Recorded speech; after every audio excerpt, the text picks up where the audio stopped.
Hey guys, welcome back.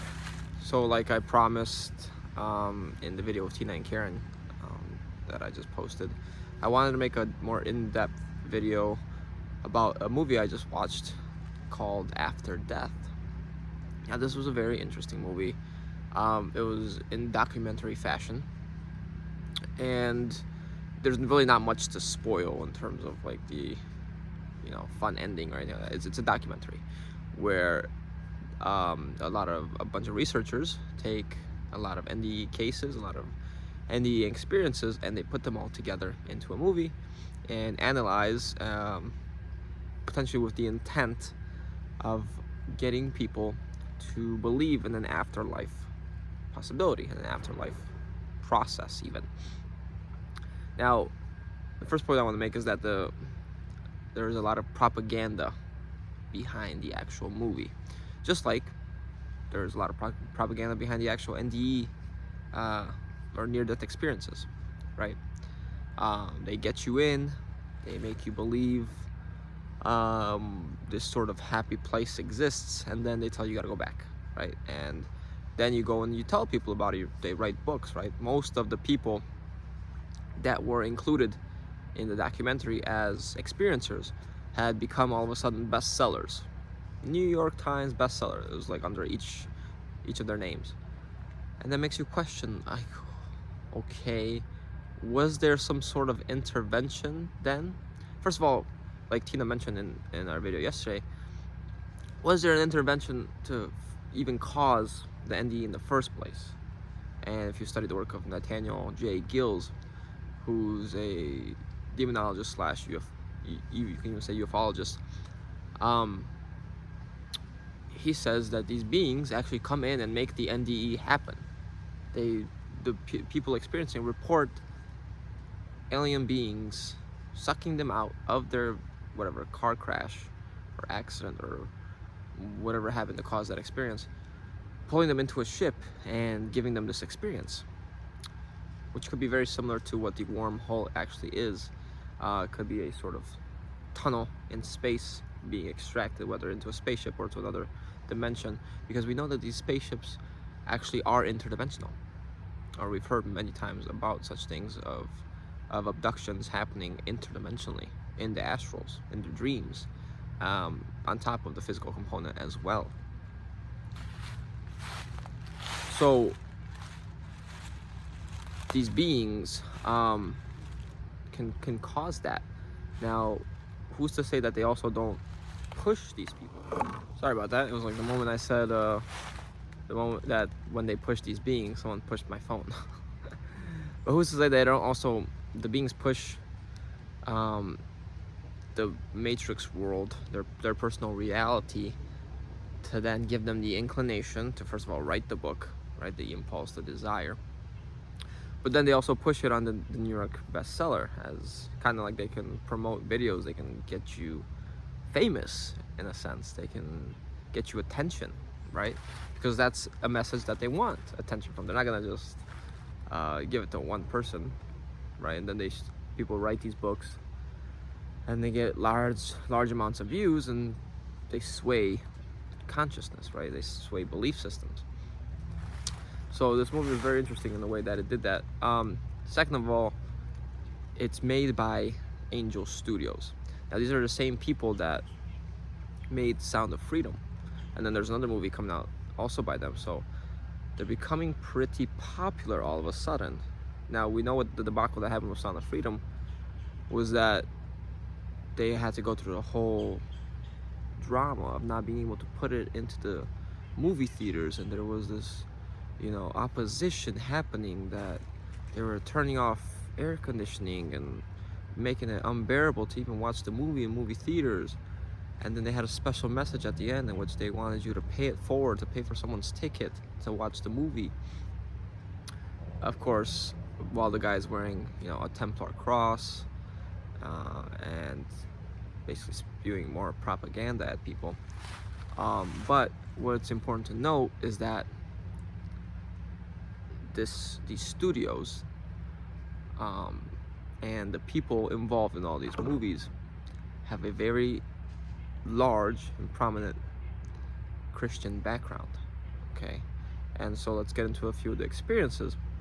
It starts out with a lot of heavenly experiences at first, right? People are experiencing God and bliss and Jesus, again, Christian background. And then it transitions into more of the hellish experience where people are kind of sent to hell. But the basis for that, because it even mentions one person, it's like, oh, I wasn't a bad person, I just did bad things to myself, like he took drugs. But all the hellish cases, what they had as their background, as their commonality, was that they were atheists. So in their moment of despair, in their moment of intense need, guess who they call out to? Well, one of the guys had actually been programmed from an early age to call out to Jesus. Right? He would sing to Jesus every time he had nightmares, and Jesus would come and protect him, basically. Which I believe there still could be some truth to that. The actual Christ element, the pure essence of the source, could still be here in that name, let's say. But again, when he calls out to God or to Jesus, come save me, while he's in that freakish dark experience, he's being devoured by dark entities, basically, which could be attributed to the lower level of the astrals. All of a sudden he sees a bright light in a hand, or I believe it was a hand, that comes and pulls him out, takes him flying, because up until that he had been falling, or the other guy had also been falling. Gets pulled up, and all of a sudden now he's with God, and he's like, wow. And maybe I'm getting two of the cases confused, because I think this one guy, he was actually bad in his relationships because he had been traumatized by his father from a young age, and over time he had become atheistic. But both cases I'm thinking about right now were atheistic. So they're pulled up and saved by God to, let's say, a higher level in the astral realms, right? And he's like, hey, look at all the goodness here. I don't know if I'm worthy to be. Actually, I'm not worthy. He says, I'm not worthy to be here. I send me back, or I'm not good enough. And they're like, oh, we don't make mistakes. You're supposed to be here. And he's like, okay, but what do I need to do? He's like, you need to go back. This is Jesus talking to him. And you need to love your wife. Because he had a terrible relationship with his father, with his sisters and brothers, his kids, and his wife. Again, because he had been traumatized, right? So even just that fact alone, that, hey, you were traumatized by the system, you then have a negative outlook on life, and you're not compassionate, right? You're not loving, even though that, I consider also that to potentially be a trick. You're not loving enough. You're not good enough. But we did this to you, right? And then, of course, all your relationships are hurt by this, and that was caused by your father. So you're more than likely gonna propagate this to your children, and they're gonna continue this cycle of trauma, right? It's an infinite loop. But you weren't good enough. You didn't do it. You couldn't become better. So you weren't loving. So how can you, as a God figure, as a loving, compassionate being, how can you say that is their fault? So if I give you orange glasses when you're born, you know nothing else but orange glasses. All you can see is orange. And you die with those orange glasses on because you knew nothing else. You didn't know any other colors. And then you get to heaven and they're like, well, you didn't see that there was blue, yellow, green, red, purple, whatever. All you saw was orange. That's not good enough. Like, what do you mean? That's all I was given. That's all I was made to work with. I thought I was doing the right thing. How can you blame the person? That's called gaslighting. That's a form of narcissistic emotional abuse, right? So what Jesus says to him is like, hey, you got to go back and love your wife. So he's like, great, I know my mission now. He wakes up out of his coma, sees his wife by his bedside, and he's like, hey, oh my God, God is love, everything is love. You just have to be love and be part of this ocean of love. And she's like, that's nice, honey, go back to bed or get some rest. And he's like, what? I just gave her basically the secrets of the universe. Why is she not listening to me? And he kept pushing this, trying to be this loving person and telling her about love. And she ends up leaving. She takes the kids, turns them around against him, leaves, and there goes his purpose and his mission and what they told him to do, to go love his wife. So how was he supposed to formulate that relationship, make it a better one, make it a loving one, when she leaves? I thought that was incredibly ironic, and likely more of a trick to get him to come back. Oh, they need you, your kids need you, right? We hear that in NDEs all the time. Your kids need you, your mother needs you, whoever, someone's dying and they need you. As if you are the biggest savior on earth and you're gonna save everyone. You're going to give it your best shot. You're gonna do it all. You're gonna be Superman, right? Or Superwoman. So I think that's, again, a clear exposure of the propaganda behind the movie. Now, another point a friend of mine that I was watching the movie with made is like, hey, I want to see, because he's also studied all these experiences, he knew all the authors, he's like, I've been through all this, man. He's like, I want to see someone experience something that they didn't actually believe in or weren't programmed to think about from an early age. For example, the atheists, although they didn't believe fully in God, they really did. They really did, because that programming was still there. They're like, well, you know, if it is true, then I'll just call out to that, right? And just in case. But even though on the outside they didn't believe, on the inside they're like, just in case, right? That's that idea. But they didn't experience Buddha, Shakti, whatever, Shiva, Krishna, anybody else, the Devas, Asura, whatever, Zoroaster. They didn't experience that, right? They experienced either a programming or something that they fully believed in, which is, again, programming. So now, why is that? Why would you think that happens? Is it likely because that system of control wants to make you feel comfortable so that you accept then what is coming towards you and presenting to you as an authority? Because if, you know, a Christian, a person of a Christian background dies and then all of a sudden starts seeing Buddhist, Taoist, Hindu, Persian, Mesopotamian beliefs, even though the Christian is very much intertwined with that, they just don't know it, they'll be like, I'm in hell, this isn't heaven, who are you guys? Right? They would have questions, they would start immediately questioning. So in order to maintain the illusion, first of all, they have to make you feel comfortable with the appearances. On top of that, they'll even love bomb you and emanate these higher vibrational frequencies to make you feel safe, make you feel like, hey, this is actually heaven. It's a feeling of familiarity, right? Now, on top of that, there was one case where the guy came back and he was incredibly depressed.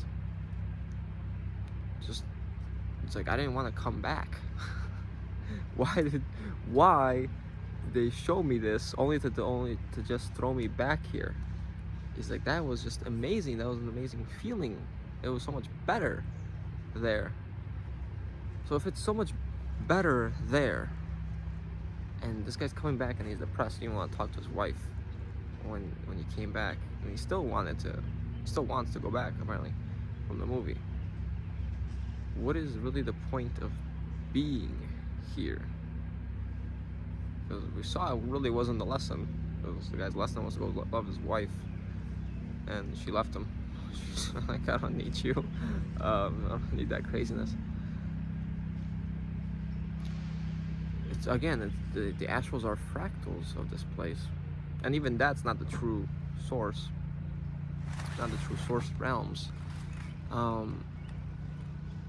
Yeah, it's better there than here, and it's very similar to here. So how is that really even helping us, right? And I was just watching something with Wayne Bush, and again, the whole parasites in the body thing, the demiurge being a sort of parasite, maybe that's not even extracting energy, or its full intent isn't to extract energy, it needs it, but rather its full intent is to become God, right? It's to collect data, to learn. So maybe there is a learning process happening, but it's for this lesser God. It's accumulating data from us, experiences from us, how to become like God, how to become like that loving, compassionate God, rather tricking souls to come back and come back and come back and feed it this loving energy. Because Robert Monroe categorized love as the purest form of louche. And we see that in stadiums, we see that at sporting events where fans get fanatic. It's an ego love, it's an ego happiness, right? It's not true contentness, it's not true happiness, fulfillment. It's the ego, is that temporary high that you get, just like the false light's a temporary high. All these high vibrational emotions are temporary highs that elevate the energy. It's not the spirit, it's the energy being elevated. It's like a injection of a drug, right? You're on acid or something that's elevated, you feel amazing. That's what this being is doing. And with the worm comparison, worms are like what parasites look like, and what potentially this demiurge looks like as well. But worm, because in the Gnostics it's described as a serpent slash dragon. Worm comes from the Germanic word, or Anglo-Saxon word, also worm, which is W-Y-R-M, but that was translated to serpent or dragon. So these parasites are basically the demiurge, or these archons, infiltrating our body and giving us impulses and making us do things outside of our true nature, potentially, right? Feeding on us physically and energetically. So what if this being has been collecting souls, has been collecting experiences, and when people go into their NDEs, they experience what they think is God, but it's just a copy, or it's like themselves, right? It's their data being reflected back at them, possibly, right? We've heard that theory before. And the Greys and whatever, they've been managing this whole process and extracting these experiences, extracting this maybe even just elevated energy, and to reflect it towards us and make us feel so loved and appreciated. But it's a sense of ego that is being appreciated rather than the true spirit being fulfilled, potentially. And there's another interesting experience relating to a computer room, in which Dolores Cannon talks about. She says that souls and spirits go to have their lives calculated and collaborated with the life lessons that they need to learn, right? And it's strictly guarded by these spirit guardians. So this computer control room is very eerily similar to what the architect is in the Matrix, where he's got all those computers, and then Neo pops up on every single one of them. So like something is watching, right? Something is watching, the eye in the sky, the AI, the artificial intelligence looking for spirit, right? That's what they're all doing. And they're just, if it's an AI, it makes sense why it wants all of these AI emanations, these technologies, to then merge with the human body, which contains the spirit. As the human body is also AI, it's also some sort of machine. This is also a digital expression, only to further throw us into another simulation, another digital expression, in which we become more cyborg-like, more digital, more mechanistic. So there's that. So in terms of the movie, watch it. But again, be aware of the propaganda that they're trying to put you through. Because I think what's happening is this insurgence of Christian Christian-based New Age belief systems are popping up, which are getting people to look in a direction, but still know that, oh, Christianity is there. It's like protecting them. It's still like, oh, this isn't bad stuff, right? Because Jesus is there, right? Or this is the stuff you heard about in the Bible, but we're just looking at it from a new perspective, which is good also because it's opening people up to these possibilities. Except that they need to also discern and think for themselves that there is something else happening behind the scenes, right? Yeah, so a very interesting movie nonetheless. But like I said, these are some things that need to be thought about. At first I was like, why aren't there any hellish experiences? Then they went from the heavenly experiences to the hellish experiences. And, you know, most people come back changed, like, oh, I'm gonna do good in the world. And like we mentioned in the video with Tina and Karen, there needs to be a better balance between good and evil here so that this matrix survives, right? The up and down, up and down, up and down needs to be equal so that it can keep going. Just like a heartbeat, it goes doo-doo, doo-doo, doo-doo, right? The up, down, flatline, up, down, flatline, until it flatlines and then you're dead. But in terms of emotional expression, could this be what Jesus was telling us about in regards to dying before we die, as in collapsing the sine wave of emotions and not being so affected by the material world, so attached to it? All right, well, that's my review of the movie and some other stuff thrown in there. So let me know what you guys thought. Leave a like if you enjoyed the video, leave a comment, subscribe, and I'll see you guys next time. Take care.